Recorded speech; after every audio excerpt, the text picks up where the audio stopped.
Pickaxe.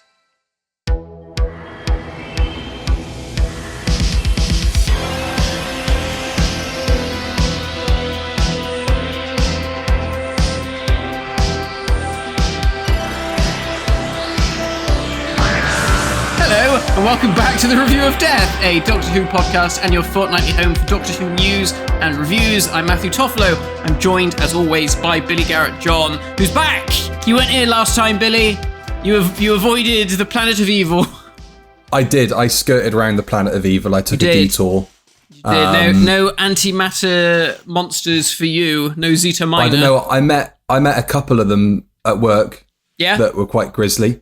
But yeah, I was away for 2.5 weeks filming a TV show in the middle of nowhere, and I thought I might have time to pop in and do an episode or two, or even just do stuff for Patreon, but it just didn't turn out like that. It was waking up at 6 a.m. and going to bed about 11 p.m. So it was a long shoot, 17 days straight, but I survived. I had a great time. I got a great tan.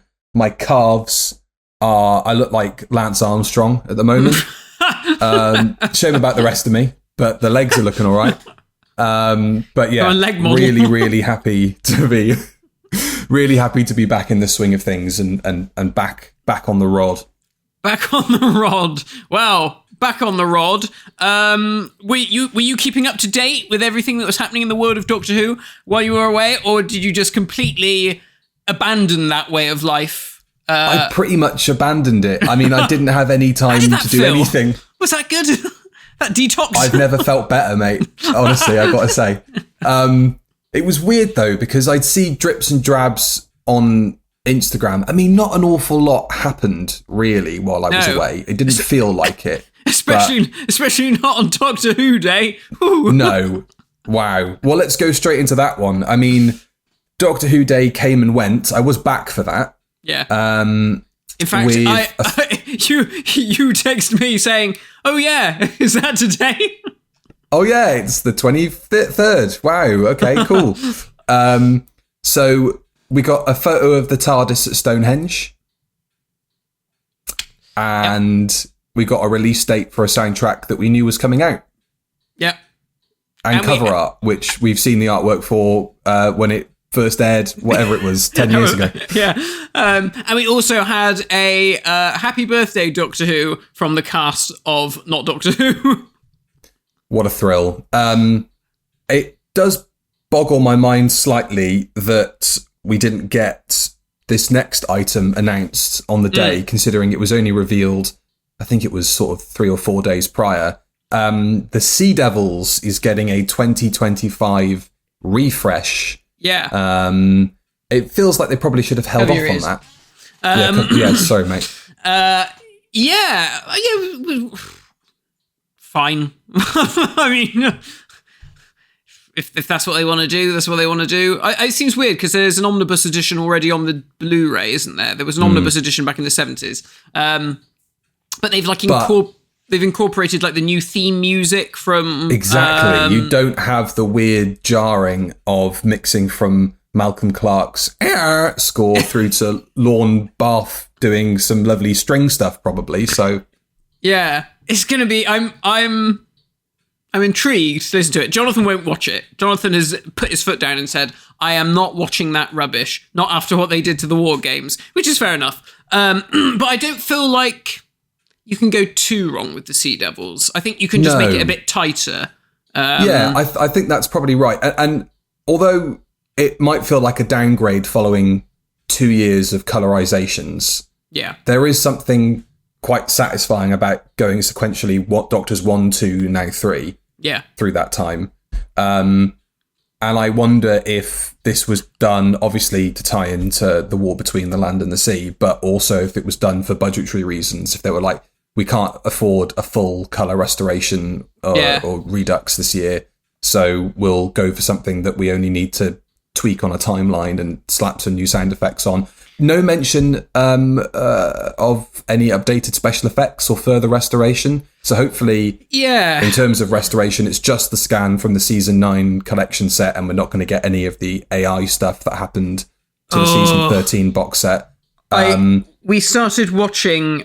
We've been like going through it properly now, and we started watching the Android Invasion last night. And the film sequences, anything on location, just looks awful to the point where you get, when it's like a longer shot, you get artifacting around people's eyes, where clearly the AI is like, well, I think there's a pair of eyeballs there, but I don't really know. And like sometimes they don't look like they're straight on their faces. They look weird.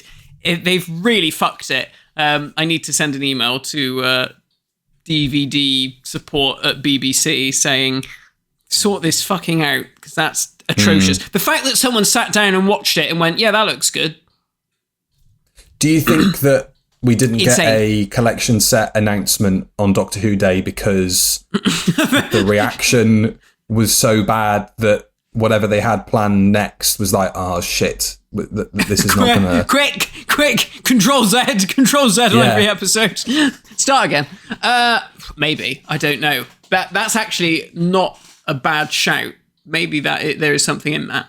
I don't know. I mean, I think speculation is running rampant that it's season 21 is the next one, because there was Peter and Janet were filming at near the Thames, weren't they, for like a Resurrection of the Daleks inspired thing, both in costume with the TARDIS, which is going to be exciting to see.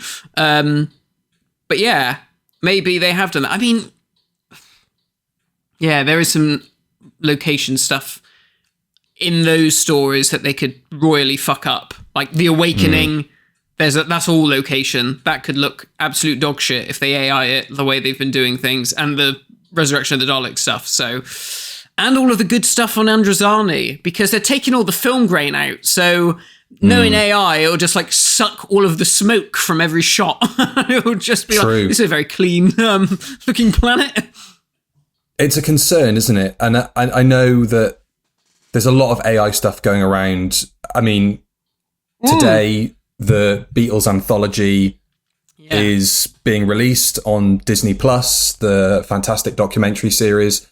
I'm slightly concerned about that because I don't know how much of the original archive of clips of like the Beatles on Morecambe and Wise is going to be tuned up by AI, or any film sequences from Magical Mystery Tour, or from, you know, the Budokan or the Hollywood Bowl or whatever. And the AI that they used on John's voice for this latest remix of Real Love is just awful. Oh, really? It's horrendous. And they've done that sort of thing where I don't know if it's auto-tune or pitch correct, but they fiddle with it and they haven't bedded him into the mix, so he just sounds like he's singing on top of the backing track. Right. Like, you can almost just see it on the timeline, just sat there without any work done to it. And it almost sounds a bit like with the season 13 set. It almost sounds like it slipped through and somebody probably should have had a word before it appeared on streaming or was released. But go and have a listen to that, and then listen to the 2015 mix and have your mind blown as to how AI isn't all that, and it can actually sound fine if you just clean it up and restore it properly. If you put some work into it, you know, manually, then Speaking of AI, Paul McGann and Billy Piper have been spotted on set. I can't believe it. I saw that Ian Levine shared it twice in the space of about an hour on his Facebook going, is this real? You're the expert, Ian. I know, the ultimate irony of him being fooled by the AI. Although there wasn't there something about Paul McGann shooting on Camber Sands with the TARDIS? Apparently so, yeah. So I don't know what that's about. Collection related. I would, if I was a betting man, I'd say it was something to do with the collection. Why they dragged him all the way out there, I don't know. Because when they could have just popped him down to Weston-super-Mare and shot it. Exactly, yeah. Hang on a minute, there's donkey shit down here. Oh, shut up. Paul, just get down there. So, yeah, that does seem a bit weird. Because obviously that's where they shot Trial of a Time Lord, wasn't it? That was where they shot the stuff where Colin got the chase gets shot there as well, isn't that? When the Dalek comes out of the sand, that's on Camber Sands as well. And that's near where Tom Baker lives. So maybe they're both involved. Maybe Tom's going to come out. Oh, yeah, Tom! Big news for him. He got his MBE. Tom got an MBE. Yeah. Lovely photos from the event. I know I saw a few people moaning, sort of saying like, oh, look at him, putting him in his costume, the poor old bugger. This feels like elder abuse. He doesn't. I don't think he cares. I think he's just I don't give a shit. Whack it on and do the bit with the sword, and then I'll go home and have my Fremlins. Yeah, good for him. Good for him. That was really nice to see. Yeah. We've got also some sad news. Nabil Shaban passed away in October, 72. Obviously best known to us Doctor Who fans as, I think, probably 80s Who's best original monster. For sure, Phil. Yeah. I thought you said Phil then. I was like, what? Phil the Slug. He founded the Grey Theatre Company, which was an organisation composed of disabled artists and sort of theatre makers. And he appeared in loads of stuff for the BBC and Channel 4 and a couple of films as well. So very, very sad. Very sad, yeah. And I feel like he was one of those actors, one of those characters, really, that he could have made the jump from the old series to the new series. And I think they missed a trick. He would have been a great RTD monster, wouldn't he? With that kind of bureaucrat type. He would have been so good. That's a shame. That's a shame that they sort of missed the opportunity to do it. And I don't think you could ever bring that character back with anyone else doing it. That was so quintessentially his role that, it's a shame. But, rest in peace, Nabil Shaban. R.I.P. The Wrath and Pauline Warrior. Collins as well. Pauline Collins passed away. Collins. Yeah, Pauline Collins passed away as well. That was like a couple of weeks ago. We forgot to mention it on Planet of Evil review. So that was Queen Victoria / what's her name in The Faceless Ones? She's the Scouse lass. Samantha? Sam? Is it Sam? Sam. Let's go for Sam. Gosh, fake fan here. So another sad loss, because she's a fantastic actress. She's been in loads of stuff. Oh my God, prolific, yeah. So a sad time, really, for Doctor Who losses lately. Yeah, they've seemed to have come kind of quite, one after the other. Yeah.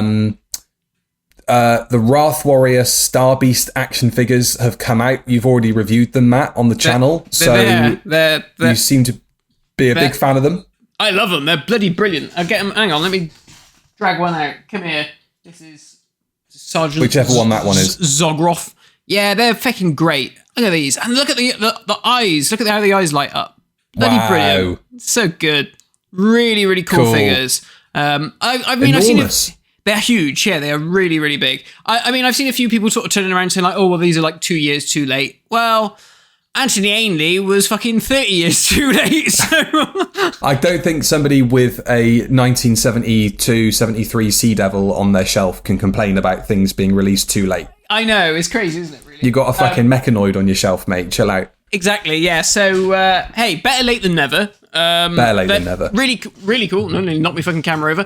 Really, really cool figures. And yeah, just great to have some monsters in the line, because we don't really get monsters. I mean, we have Beat the Meat this year as well, but we haven't really had like a lot of monstery monsters. We had the Sensorites and the Vord like 5 years ago, but otherwise it's all been sort of Doctors or the Master, very human looking characters. So nice to get something a little bit different in the line. And from the last couple of years as well. Yes, as well. Yeah. I know a few people sort of saying stuff like, oh, wouldn't it be nice to see Celestial Toymaker? He'd be a great figure. And then I don't really know what else you do monster-wise from the last few years.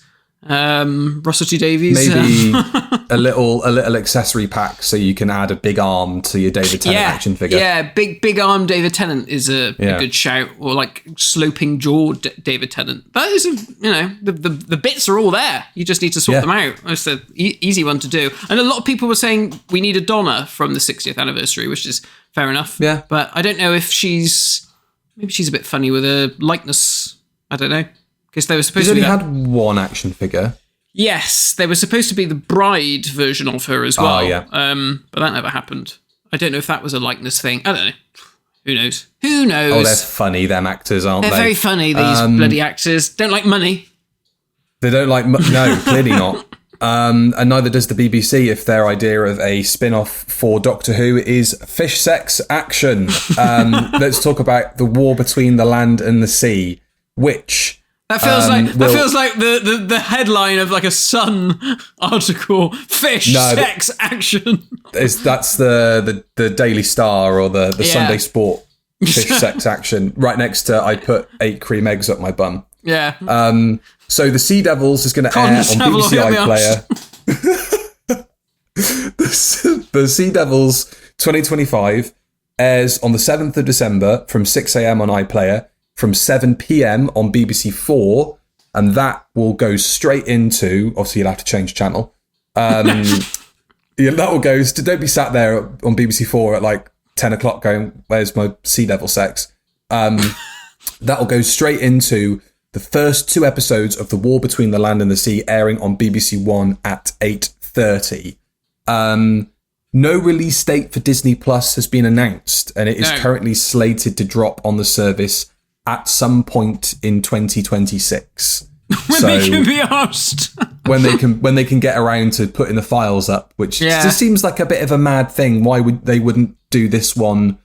Maybe they are waiting to see what the critical reaction is to the British broadcast, to see whether it's something they bother rushing out if they do it one episode after another, or if they just put it all up once the season is done on the BBC. Yeah, it's a funny one, isn't it? I also think it's kind of weird that the BBC didn't just say, well, let's delay it till 2026 as well, because there's nothing else happening in 2026 other than the Christmas special. And I feel like if you'd have had this come out maybe even at the start of the new year, at least it would have been something to fill the gap of Doctor Who. But the other thing that I find completely bizarre is that they've decided to do episodes 1 and 2 back to back, episodes 3 and 4 back to back, and then 5. It's almost like they're like, fuck it, let's just get out of the way. Let's just take it out, shoot it out of a cannon, and it's done, you know. You might remember that is what they did with Class. When they finished the iPlayer run, they just put them out back to back to back from about 10 on BBC One. A couple of weeks or a couple of months after the iPlayer debut. Yeah. So maybe they are just like, it doesn't look, it's not a good look really, is it? I don't know many TV shows that are done like that, but also if it starts on the 7th of December, maybe they just want to get it out of the way before the Christmas programming. What's that looking like, by the way? Last year was great with Wallace and Gromit and stuff. It seems like a bit quieter. I saw the press release today. It came out this morning, and I flicked through, and I was like, "Oh, there's not really anything on this year." No. All right, Doctor Who wasn't much last year, but it's nice to see it on the listing. Yeah. But yeah, no Doctor Who. Obviously, Gavin and Stacey. Haven't got that this year. Haven't got Wallace and Gromit this year either. So it's just going to be festive versions of game shows that were shot in the summer. Festive special. There we go. Just in case that's not enough for you to slit your wrists over your Christmas pudding. In a year and a couple of months in which the BBC really needs to, remind people what it's there to do and how good it is. Not a great look, is it? No. Anyway, episode 1 is written by Russell T Davies. Episode 2 is penned by Pete McTighe. Every episode is directed by Dylan Holmes Williams, who helmed the season 14 episodes 73 Yards and Dot and Bubble. So that's a good sign. Yeah. And we'll see what happens when it comes out. We will be covering it on the Rod Pod. Yes. Never fear. We will be here to do the first 2 episodes. We'll let you know when that review is coming out, but it obviously won't be on the typical Thursday, so that'll be a Brucey bonus for us all to dive into. Any other news, Matt, or are we ready to move on to the dreaded tier list? Any other news? I don't think so. I think that's it. I think awaiting Fishshaggers Anonymous is the only thing that we've got to look forward to. It's a damning indictment. All quiet on the Western Front. So quiet on the Western Front that even Russell T Davies didn't post about Doctor Who Day. Did you see this on Instagram? Posting his new friend in the TARDIS. Who is that? Well, I don't know. There's some speculation that they're just good friends, but there's other speculation that they might be more than good friends, because I think Russell took him as his +1 to some award ceremony the other day. Right. So, bit suspect. But are they a content creator or something, or are they just a? I think they're a model. Just a twink. Oh, you cut that. Just a twink. Oh, no, it's fine. Definitely cut that. Everyone's been saying about twinks in the TARDIS, so yeah. Okay. I'll allow it. All right. Well, and we know where Matt stands on political correctness, so it's lucky that Johnny's not running this fucking show. God knows what he would have said. Yeah. Right. In that case, I can tell you what he said when I showed him the video. I don't want to know what he said. It's not fit for broadcast. So I bet it's not. Let's move on swiftly to the tier list ranking. So we are ready to celebrate a new addition to Doctor Who's spin-off canon. Obviously, we haven't included it here because it's not come out yet. But we've got a couple of classics and some ones you might not expect just for a laugh. Yes, there's some I forgot.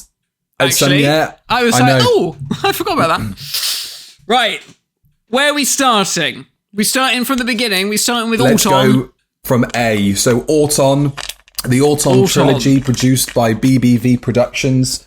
Now, in a now lost rod, we watched and reviewed the second installment, Sentinel. Yes, we did, didn't we? And we have done a commentary over on the Review of Death Patreon of the first Auton, which was all right. Pretty plodding, pretty boring. The second one is much better, and the third one I don't really remember being that great, but I think they are probably the best examples of unofficial spin-off media outside the BBC, in my opinion. I think that they're pretty good, but they are, of course, produced on a budget of 36 pence, or the promise that you'll be paid 36 pence and then not paid at all by Bill Baggs, as the case may be. Yeah.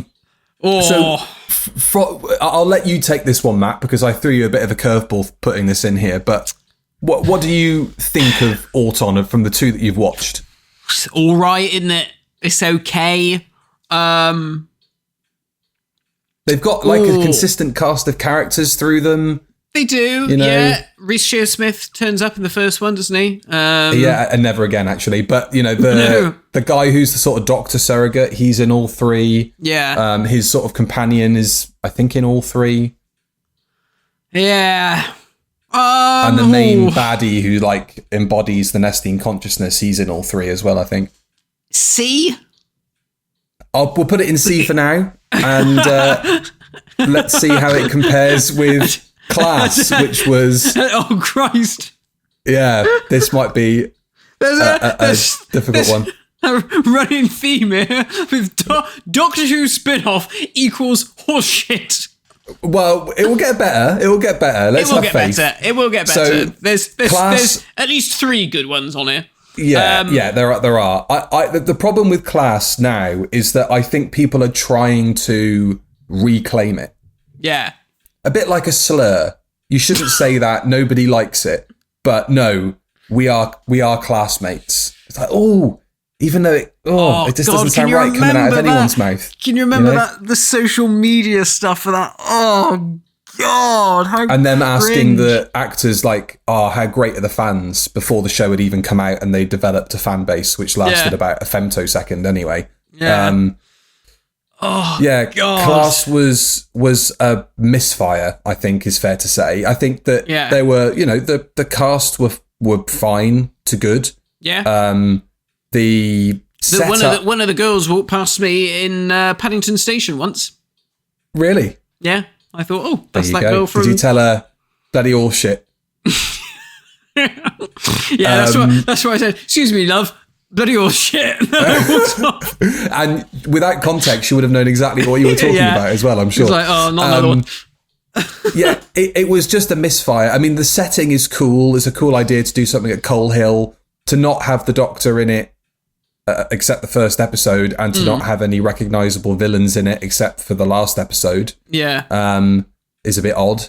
Yeah. And it just didn't hit. And you can tell it was a completely original show. Yes. That at the last minute, as it plopped out the other end of the pipe, they stuck a TARDIS lamp on top and said, that's Doctor Who now. Yeah.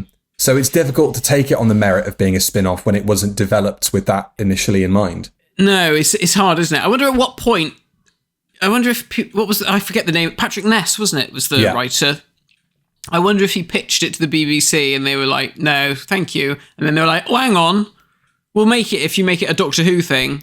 And it's like, it almost certainly started development as its own thing. Yeah. And I because did it come out during a year where there was no Doctor Who? That's right. Yeah. Right. So they must have, at that point when they realised the schedule's gone, all right, we'll make it a Doctor Who thing. But it will be great once we get the whatever it was, Series 9 collection set, and we find out how this thing became the beast that it was. It will be interesting to see that story properly told.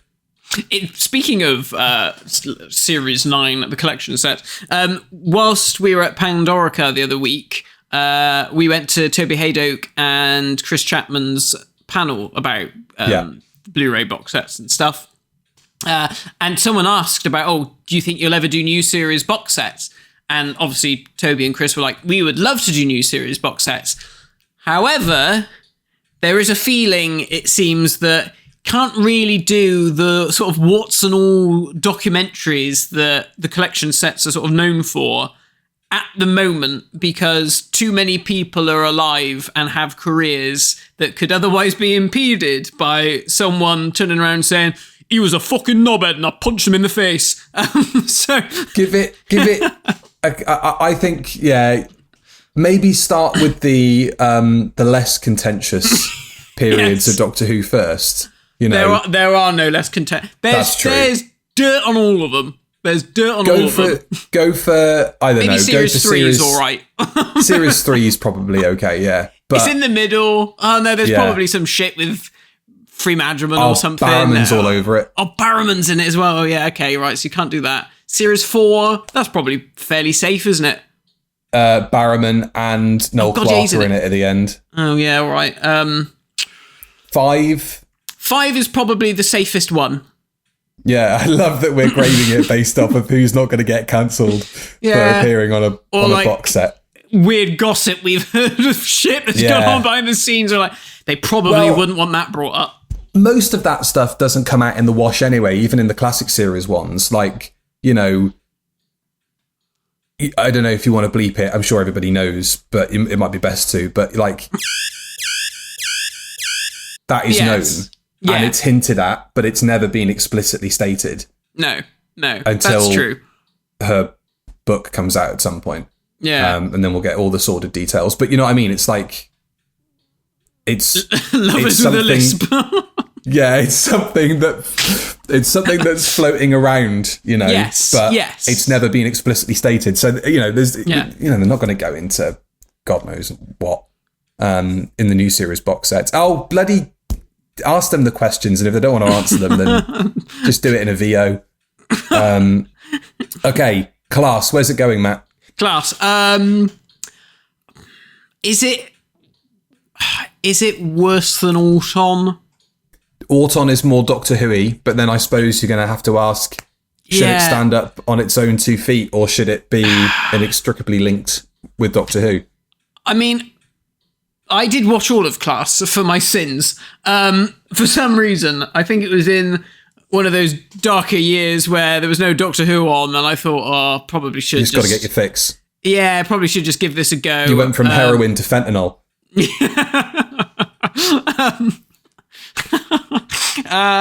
Yeah, I mean, the first episode's not great, but it's got Peter Capaldi in it, and he's very good. True. And I think that was the issue, is that he turns up at the beginning and you just think, I I'd love to be watching Doctor Who with him in it now. Yeah. And then he goes off at the end. He's like, I've sorted out your leg. I don't know what, that's not Peter Capaldi, but... it's Billy Connolly. Billy Connolly as the Doctor. I've sorted out your leg. Go on, then. There was one in the middle of that season that was quite good. That was when people were connected through a pipe in the back of their neck. Wasn't that was one that I quite like that one. Can't remember that.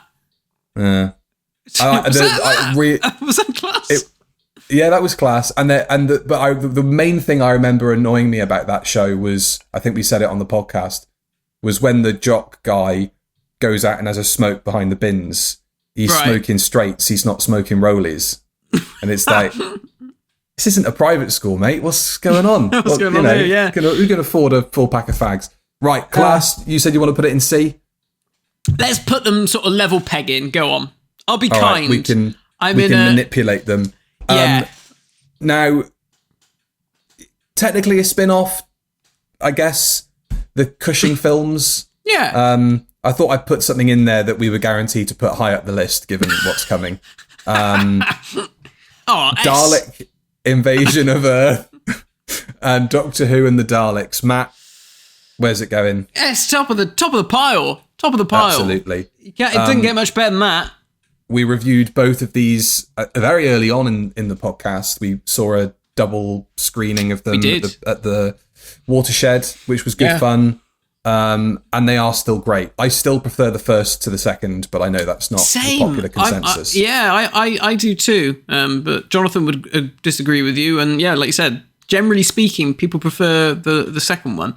But they're both good. They're really good fun. Lovely Daleks, lovely TARDIS. Beautiful Daleks. Peter Cushing, fantastic.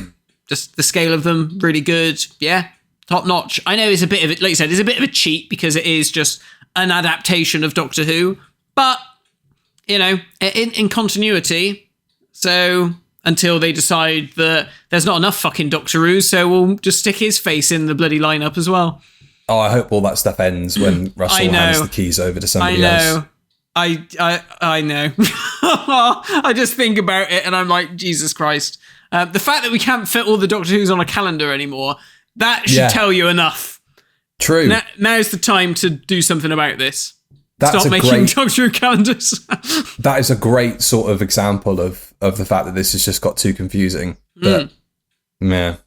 Okay, so I don't think we need to say anything more about the films. We talked about them before and we love them dearly. Daleks. This was a 10-part animated series that came out on YouTube as part of the Time Lord Victorious. Probably ambitious for its budget. Yes. But as an idea, I thought it was great. It's exactly the kind of thing I think if they hadn't shoved this money into fish sex, if they'd had sort of two smaller projects, they'd split the money between. I mean, I know animation's really expensive, but this is exactly the kind of thing that I would like to have seen if Disney really got on board and they were like, we're going to do a Doctor Who multiverse sort of Star Wars style, anthology thing. That was the sort of thing I really wanted to see. So great idea. I think it's just the execution. They didn't have the money for it. Yeah. They tried to go for the kind of comic book thing, but this isn't something that you would even stick on broadcast TV in terms of the quality of the animation. No. I mean, there are lots of instances of things clipping through each other. Yeah. And it just outstretches the vision. I think the budget and the vision don't really match up, but a cool idea. And it was part of quite a broad and exciting multi-platform adventure. Circuit Breakers, nothing's been heard of that for a little while, is it? That Fugitive Doctor one? Oh yeah. What's going on with that? I don't know. I think nobody gave a fuck, so maybe they quietly pulled the plug. I'll Google it in a second and see what the crack is. But maybe that's a New Year thing. Maybe that's a thing for when Doctor Who's not on the air. He's looking it up now. You give us your thoughts on Daleks while I look this up. I remember, like you said, really. I wanted to like it. It was fine, but I think it had more potential. If the money had been there, there's a lot more potential in it. but I didn't hate it. I didn't watch it and go, oh God, this is awful. And it felt like Doctor Who. It felt like the comic strips. It felt like TV's Century 21. So maybe put it in B?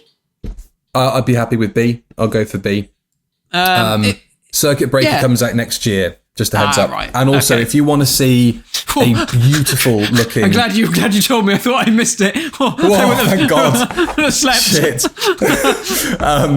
If you want to see a really, really cool looking... This is not to bash Daleks at all, but if you want to see a really cool looking Dalek animated spin-off... Oh, I've not seen this yet. I need to watch it. The first episode's come out. It's done by the Dalek 6389 team, and it's got Nick Briggs as the Daleks in it, and it's really, really good. Exciting! I must watch that. Yeah, it's really on my to watch list. I will do that later. Doctor Who Confidential again. S. Yeah, the top of the pops. Top of the pops. It's weird that a show about a show can have the same sort of impact on an audience. Yeah. That that Confidential had, because I've said it before, and many other people I'm sure have said it before, but Confidential was such a leading moment for me in my decision to get into television. And to see, I mean, it's funny because we were just talking about them doing, modern Who collection sets, and it's like the story hasn't been told fully by Confidential, but the amount of material that must exist that they shot on set that has never been seen, I hope it's all still around, but that makes it an invaluable resource.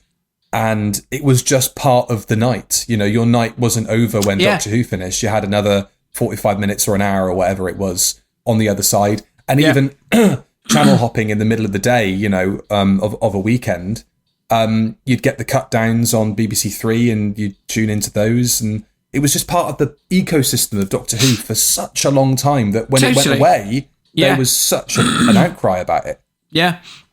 Yeah, I sort of dropped off, I think, from Series 6. Yeah. I think that was when it... I think by that point, and maybe they felt the same, was like, there's only so many ways we can show you how green screen works and how wire works and, stuff like that. Which is why when... conspicuous by its absence, but perhaps it's, basically a continuation of Doctor Who Confidential anyway. The new one. What's the new one called? Unleashed? Declassified? Unleashed? God. Is it Unleashed? I can't remember. Anyway, that, I forgot. It's the same show. Exactly. Isn't it? Yeah, it is the same show. It's just it's got an InVision presenter. Yeah. And I feel like, maybe they were right in thinking, well, okay, so many years have passed now. Technology has moved on, and the way that TV production has moved on, especially since things like COVID and, all that kind of stuff, that now is the time to bring that back and show this new audience that we don't have to how television works. Yeah. I and the only reason it's not on the list is because I was like, well, it's the same show. Yeah, it is the same show. But with a few less Welsh people speaking at the beginning. That's true. But it was a great show for the kind of modern run of the show. It was still nice to have a companion piece to Doctor Who in there. Yeah. I think rather than Confidential being part of that kind of the big crest of the wave, it kind of feels like Unleashed was there to give the impression of a wider kind of offering, rather than actually kind of being revolutionary in the same way that Confidential was, because it can't be, because Confidential's already done it. And but it's the same reason why like the fan show isn't on there, or the new fan show, or the Whoniverse show, I think it's called. The same reason why that isn't on there is, it's spin-off media, but it's sort of a rehash of something else. So I tried to keep it to the originals. Doctor Who on Twitch, I think you'll find it. Doctor Who on oh shit, I should have put that on there as well. There's never been anything like it since or before. No. No matter how hard they try. Confidential. Confidential, like you said, it's seminal. It needs to go up there. And I guess, if we were to split hairs and say, well, what's the 90s equivalent? You'd probably say stuff like Doctor Who Night and More Than 30 Years in the TARDIS. A different type of documentary, but, still bloody good old shit. Yeah, Resistance is useless. Resistance is useless, yeah. Who's Doctor Who? Yeah. Who knows? Yeah, who? Who is he? Who is bloody Doctor Who? Even the BBC don't know. This next one, I am thinking we might need to move Auton and Class down and put K9 and Company in C. What do you think? Because we watched this for Patreon and it's a fully edited review and I was really happy with how it came out, but it was not a pleasant watch, I have to be honest. Yeah, it is. It is pretty dog shit. And it's funny because it unlike most of Doctor Who, it is so of its time. Yeah, like particularly when Sarah Jane goes to the swingers party and they're all there with their little baby shams, and there's the tinfoil thing with the pineapple sticking out of the top. Yeah. It's so. Late just drop your keys in that bowl over there, please, Miss Smith. Yes, thank you very much. If you wouldn't mind, Miss Smith. It's hilarious, and it's definitely supposed to be a swingers party. Come on, there's absolutely no way that you can write that out of it. But it's. I mean, there's weird occult stuff going on, and there's swingers at the same time. Swingers by day, cultists by night. Yeah, it's the South Gloucestershire countryside. What do you expect? Yeah, exactly. That and a bit of fox hunting and a bit of inbreeding, and you're away. Yeah. That was episode 2. That's why I didn't get a broadcast. I just don't think that it had legs. No, much like it K9. Had rickety casters. Yeah. So what are you thinking? Are you thinking putting K9 and Company in C? And then maybe we drop adjust. The other two. Maybe. I think you could be right. Let's try that for now. All right, let's bring Auton and Class into D for dog shit and put K9 and Company in C for crap. And further dog shit to come. Literal further dog shit. K9's not had a great run, has he? No. So this is the Aussie Jetix, which was an offshoot of Disney, so I guess technically this is the first time that Disney comes into the fold of the Doctor Who universe with the K9 spin-off. Now, I think we've only watched the first 2 episodes together. Have you watched any more than those 2? No. God, dear Lord, no. Dear Lord, no. And I can see you there writing it down in your brain, K9 for Patreon in the new year. You just have to strap me into a chair and just take my eyes open. Maybe we could do the finale or something, because I mean, I'm not willing to watch a middling episode of K9. I want the good shit. I want the pilot and the finale. Someone's going to be in the comments now saying it's not that bad. Give it a chance. They're going to say that about everything, though. I know. Doctor Who isn't that bad. Why are you always so rude about it? K9 again. It makes K9 and Company look like a fucking masterpiece. It sort of does, but at the same time, like with Daleks, it's exactly the kind of spin-off that Doctor Who should be making. Yeah, but done completely wrong.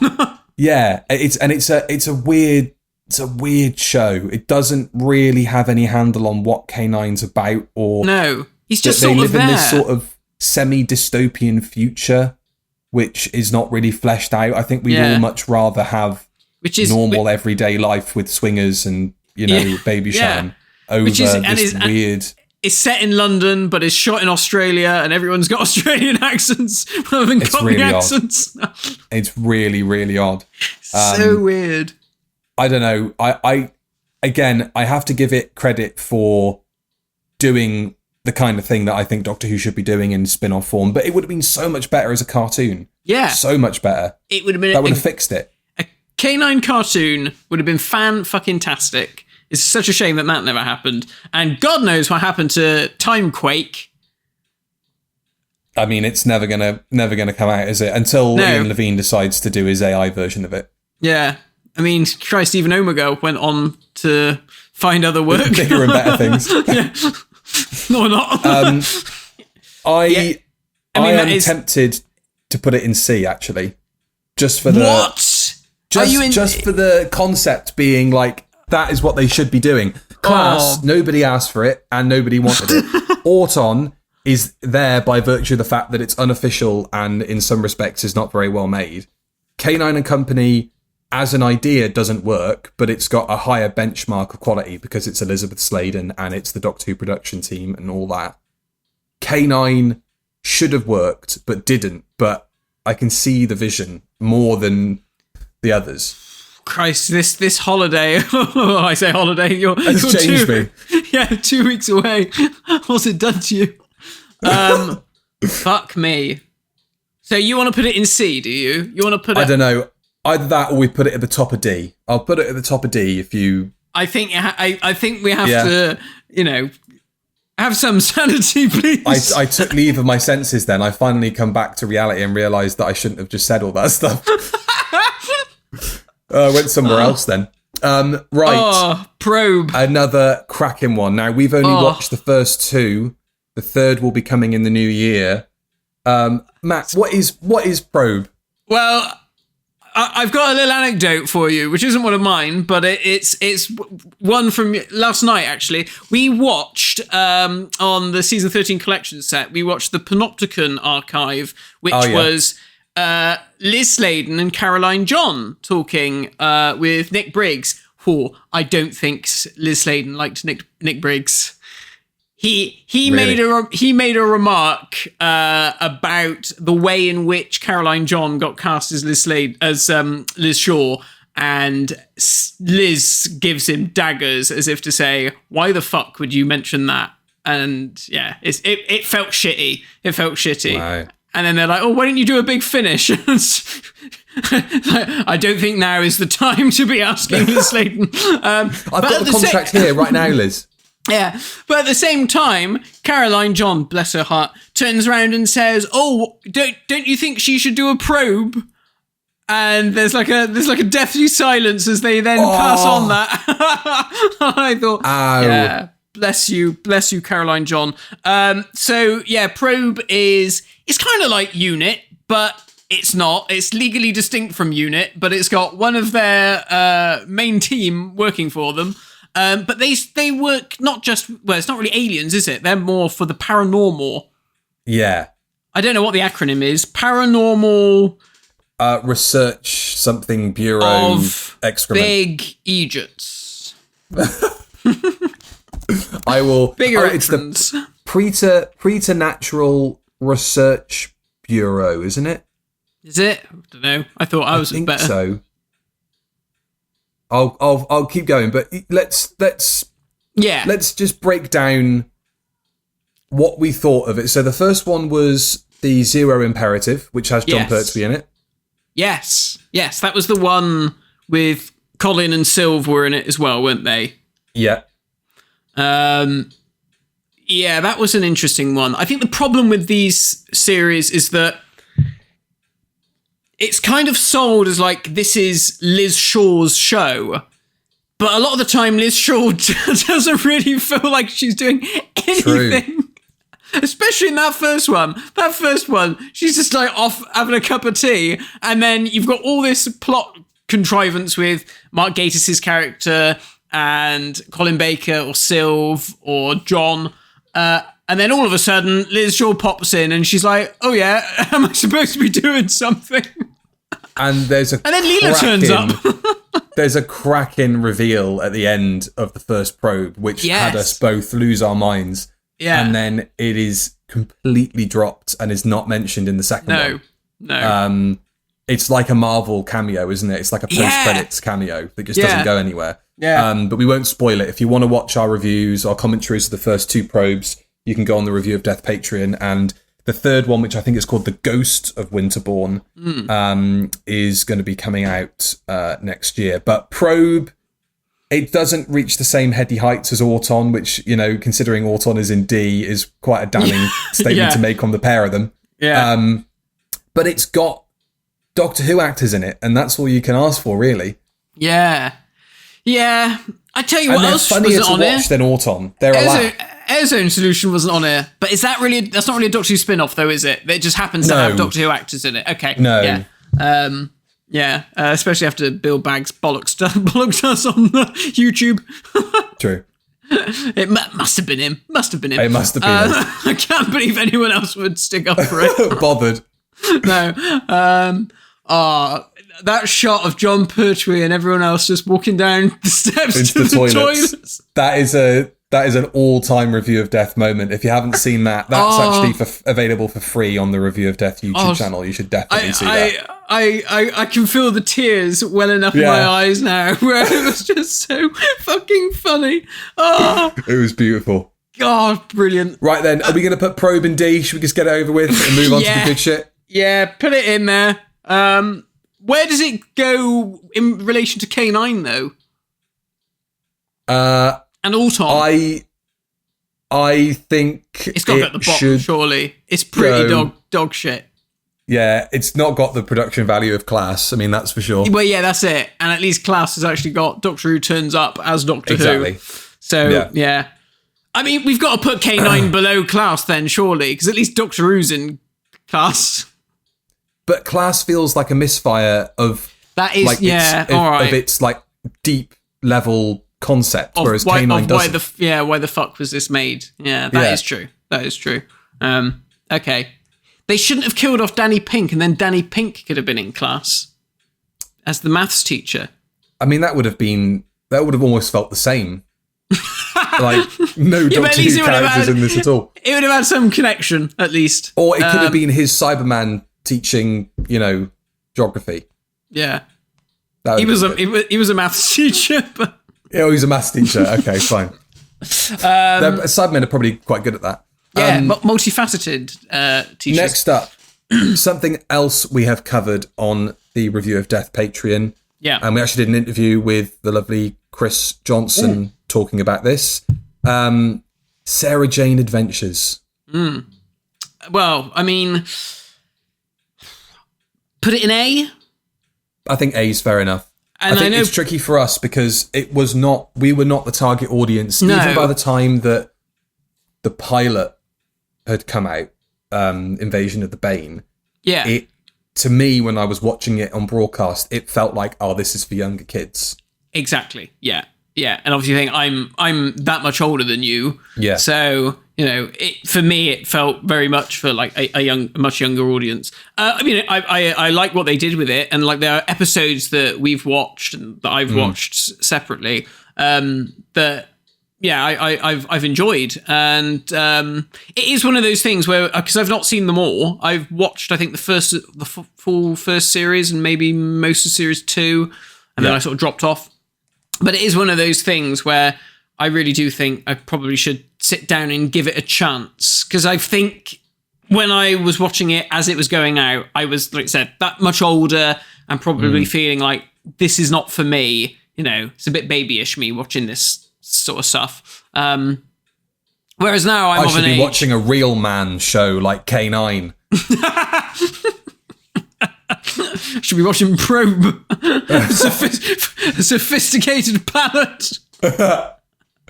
Oh dear, like fucking drinking bloody turpentine. But now I'm of an age where I can I know it's for young'uns, but I can appreciate what it is, and I'm not such a miserable bastard. That's a joke, isn't it?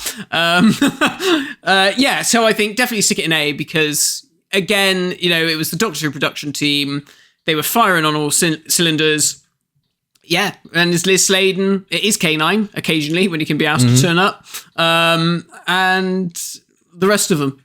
So, and I think you could argue it had more of an impact culturally, than the all three that we're going to mention at the end. But you never see Torchwood really spoken about by people, but even of our age. My mates who were not Doctor Who fans at all, they went through a big patch of rewatching Torchwood when we were in sixth form, and it was sort of treated like, God, I remember that, but they'd never watched it all, and it was the same sort of way that people watch X-Files now. You know, it had that same sort of feel of, let's watch a gory kitsch sci-fi show.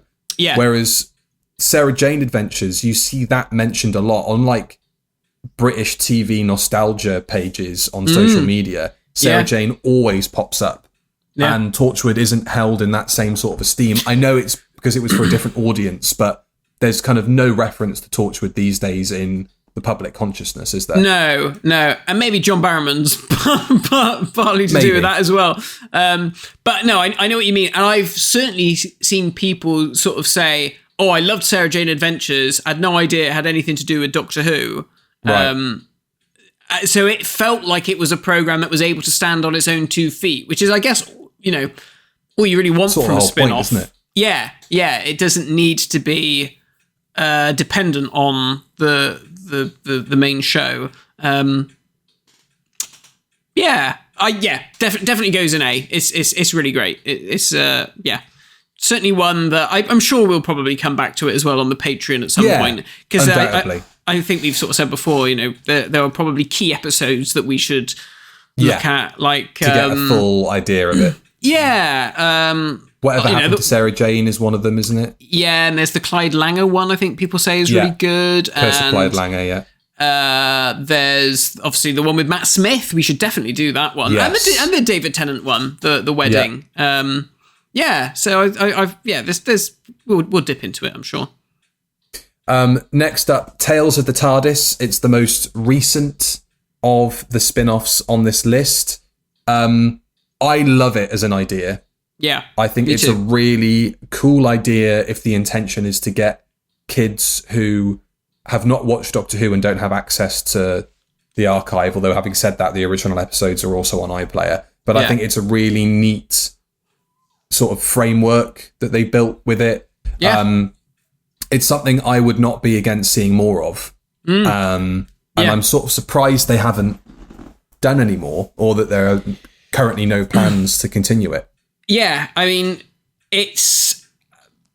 Dare I say it's the best thing that came out of RTD2? I think it probably is, in a way. But yeah, you're quite right. I feel like it is kind of crazy they've not done more, because it doesn't feel like it's that much of an effort to do, really. I feel like you could do it with... everyone's free. Yeah, I feel like you could do it with a very small crew. I mean, this Sea Devils that's coming out, you could have easily have shoehorned some stuff on the front. Katie Manning chatting to Russell Tovey. Who are you? Don't know, but I met the Sea Devils once. I think it's mad, like, especially now when Doctor Who's not on the air, and it feels like, you know, all that set is obviously just sat in the bloody cupboard waiting to be pulled out. And do some new series ones as well. Yeah. Do an omnibus edit of a 2-parter and have it top and tailed by whoever's not been cancelled, to come in and do it. Or who wouldn't look at the paycheck and go, I'm not coming in for fucking 2 hours and doing that for that money. Absolutely not. I suppose that's the tricky part of doing it with the new Who lot. But I don't know. I'm tempted to put it in B. I think B is a fair spot for it in the grand scheme. Although we love the concept, it's not well. Are we then taking into account its impact? Because Sarah Jane kind of exists in its own world there, doesn't it? Yeah, true. Maybe we could bump Daleks down to C. And put... I think that's a good shout. Let's put Daleks in C and Tales of the TARDIS in B. Because, I mean, just the joy of seeing these old actors come back as these characters, it was just fantastic. And it all went downhill from there. Right. Talking of downhill, Torchwood. Torchwood. Whenever I think of Torchwood, or I say the name in my head, I think of that Dead Ringers sketch with John Coleshaw. Have you seen that? I probably have. This does ring a bell. It's his pronunciation of Torchwood that just always gets me. And it's Dead Ringers, so it's taking some pretty broad shots. I think it's basically John Coleshaw dressed as John Barrowman mincing his way through a brutal crime scene. Yeah, that does ring a bell. It's very Welsh and all of that. Anyway, low-hanging fruit. Low-hanging fruit for sure.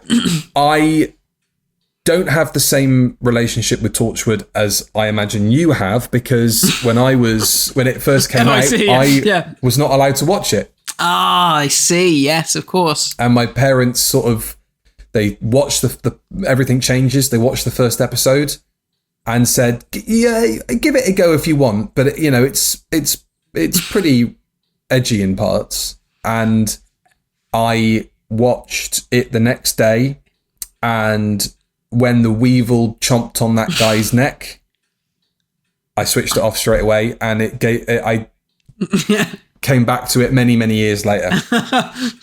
So you didn't get into the shagging episode, the orgasm alien episode. The what? Yeah, no, of course I did. But, God, so how old would you have been then? 2006? I would have been 10. Oh, yeah, okay. 9 or 10. Yeah. And how much older am I than you? How old are you? 48. 48. Oh, dear. No, when were you born? 92? 92, yeah. You're the same age as Stell, so okay. I'm 5 years older than you, aren't I? Yeah. Yeah, because Annie's your age as well. We've done this. We've done it. Yeah, I was just saying. There's a theme here. So, God, was I 15 when Torchwood came out? Bang on the right age to be watching people get their necks chomped and die smiling. And coming to oblivion. I mean, I enjoyed it. I liked it when it came out. And I remember really enjoying Series 2 when it came out. And then I have since rewatched it. Annie and I watched it because Annie had never seen it. And we rewatched the whole lot. And bits of it hold up and other bits don't.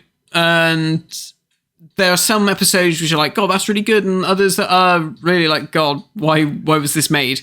But it's very of the time. I think for anyone who wants to go back and watch it, it feels quite dated in places. And like just in like the production of it, like the editing of it feels very, okay, this feels very 2000s, like CSI. Is it the kind of the Lee Tamahori, Die Another Day, like zoom shots? Yeah, there's all that sort of stuff. Yeah.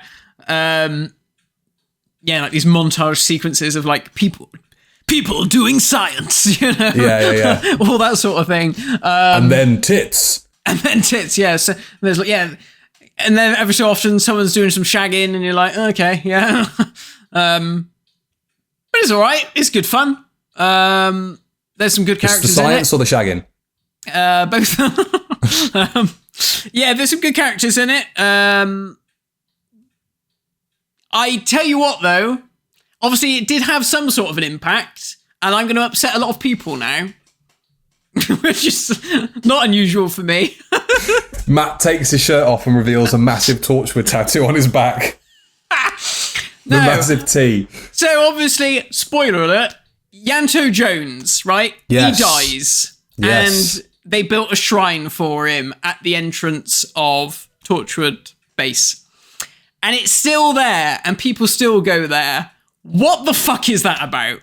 What is I kind of wonder now if it's just like it's taken on its own. No one's upset about Yanto anymore, and they're just like, it's just a shrine to the show, and for the sake of the shrine being there. Cardiff Council. I think it's Council, cool, pull it personally. Down. Do you? Nah. Well, what other TV shows have anything like that? And what other cultural things have anything? People leave flowers at the gates of Strawberry Fields or go for tours around John and Paul's houses because they've been bought by the National Trust. Like, I don't know any other thing that has had the same... I'm not saying at any level that Torchwood has had the same cultural impact as the Beatles. What I'm saying is, like, to have something that people congregate to, it obviously made an impression. And also, like, obviously Doctor Who was made in Cardiff and occasionally visited Cardiff. But this was like Wales's like own... Who thought Wales would get a fucking blood and guts sex sci-fi crime show. True. And it's like, it's Wales's own X-Files, and it, I like the fact that they've got that shrine there for them. I think it's really sweet. Okay, maybe I'm just a miserable bastard, but but what else is new? What else is new? Exactly. I think the sad thing about Torchwood is that it could have gone on, and for one reason or another, it didn't. Obviously, it went to America, which you should never do, and it failed miserably. And that was it. It was dead. And I think, you could have easily have done more Torchwood. I think it's too late to bring it back now, because I know everyone was like, oh, maybe they'll bring back Torchwood, or they'll do something with Eve Miles. Because obviously Eve Miles is a fantastic actress, and she's amazing in Torchwood. She is one of the best bits of Torchwood. Yeah. And it feels like, okay, John Barrowman aside, obviously all the controversy around him happened much later from when Torchwood ended. But even if they were still making Torchwood and John Barrowman had to step down or whatever, I think they could have carried it on. I think you could have easily had Gwen sort of step up and take on the John Barrowman role and, get new people in and mix it up a bit. And, maybe they could have gone across the bridge. Maybe they could have visited Bristol, and maybe there were weevils on Turbo Island. I think there still are, I've seen them. They haven't left. They're still building their fires. Yeah, I think it could have run for a longer time. And it's one of those things where it's kind of tongue in cheek, Yeah. Because it is, it is hilarious that Cardiff, of all places, have got, like you said, a blood and guts and shagging sci-fi series. And it always struck me as well as like a post-night out stick on BBC Three, and it's on kind of a schlocky... Yeah. You've got a dirty kebab and a fag in your mouth, and it's like, it's one of those sorts of shows, because it kind of gave off that whole, they're always ordering pizzas into the hub and they're drinking on the job, and it's, kind of... amongst other things.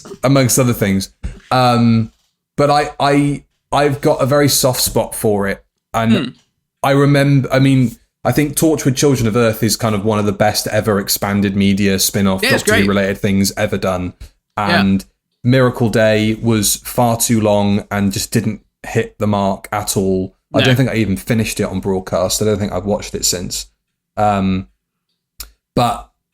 Torchwood is a very special show that proved Doctor Who could sort of exist outside of BBC One and CBBC. Yeah. And I think I knew people who would watch Torchwood and wouldn't watch Doctor Who. Yeah. Because, that was more their thing. Don't get all that shagging in Doctor Who. You don't.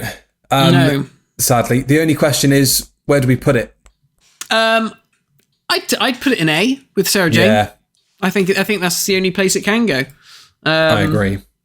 Yeah. I really enjoyed it. Rewatching it, I enjoyed it for what it was. There's some really good episodes in there.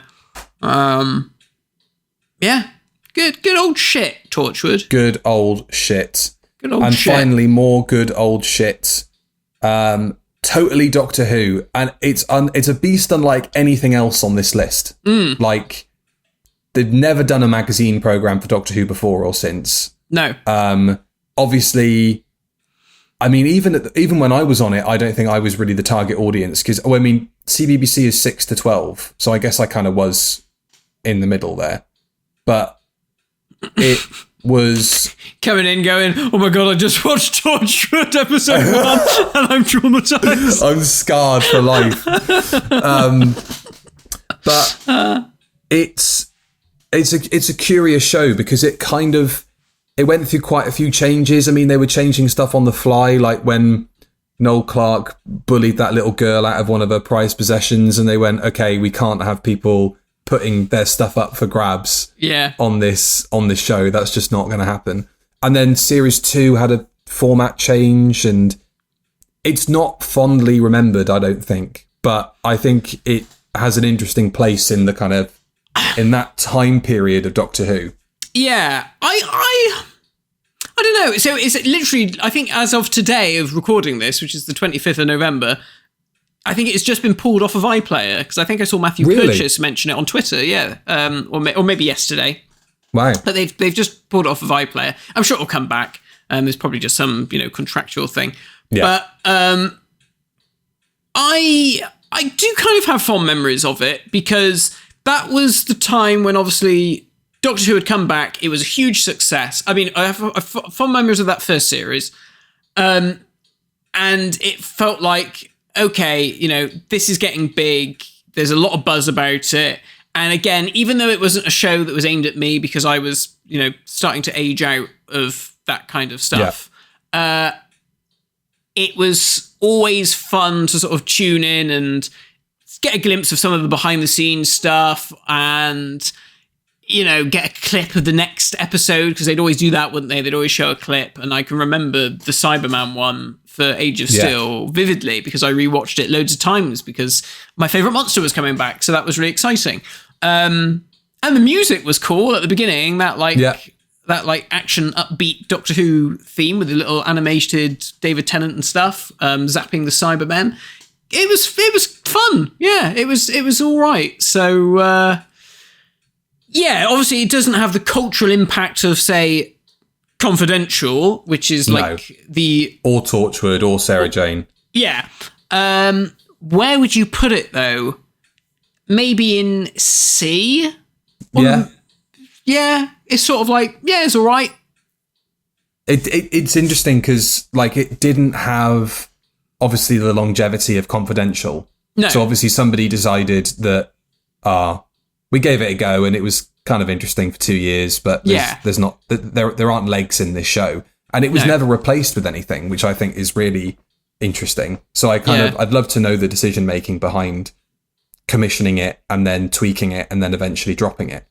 And why they dropped it ahead of probably the biggest ever season of Modern Who with Series 4. Yeah. I wonder if it was a budget thing. I wonder if it would have been a separate commission, but would it have all come out of the Cardiff pot? I don't know. Be interesting to find out one day. Yeah. And I guess now, does stuff like this even get made today? I mean, is Blue Peter's hanging on by a thread. That's still on air. But, is it still on air? I didn't know if it was online exclusive thing. No, I think it's still on CBBC.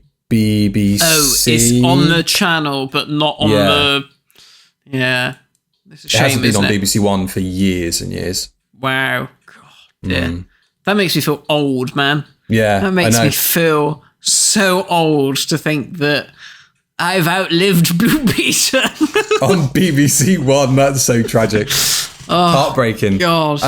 Let's put it in C. Let's pop it in C. And then I think we're pretty happy with the way that list has panned out, aren't we?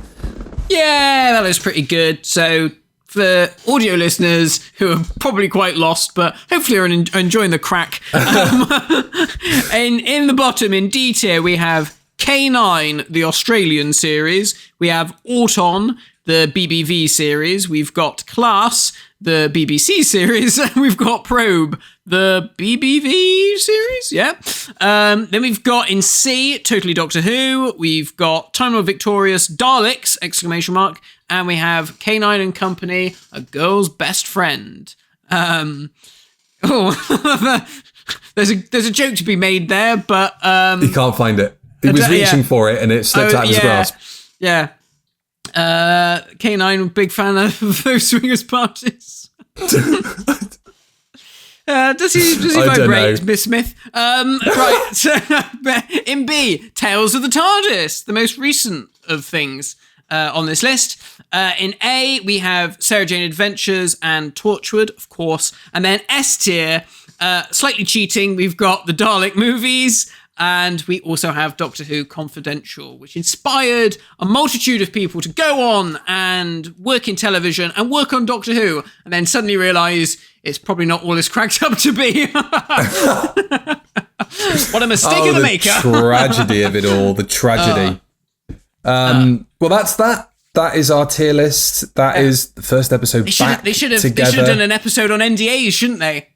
Now, occasionally, stuff happens on television that's not allowed to get into the public eye. And then we have these things called NDAs. I've had to sign one because they've completely rewritten the end of the series, and Shooty Cat was either got the sack or fucked off on his own fruition. Find out in 40 years' time what happened there. Oh, dear. How great is Shooty going to look in those collection set interviews, though? He's going to look so fucking dapper. He's going to look exactly the same as he does now. He wouldn't have aged. He's still going to have his tits out. Yeah. He's still going to look great. He'll be doing like fucking backflips into the chair, and then they'll say, "So why did you leave Shooty?" "Oh, my knees were my knees were in love. I'm 33 and I'm tired." Yeah, bollocks. Oh dear. So that's that. We've Hilarious. got the War Between the Land and the Sea coming in December. Yeah. Which is going to be an education, I guess. I don't know. I'm for sex education between mammal and an aquatic creature. I mean, I'm willing to learn anything new. Personally.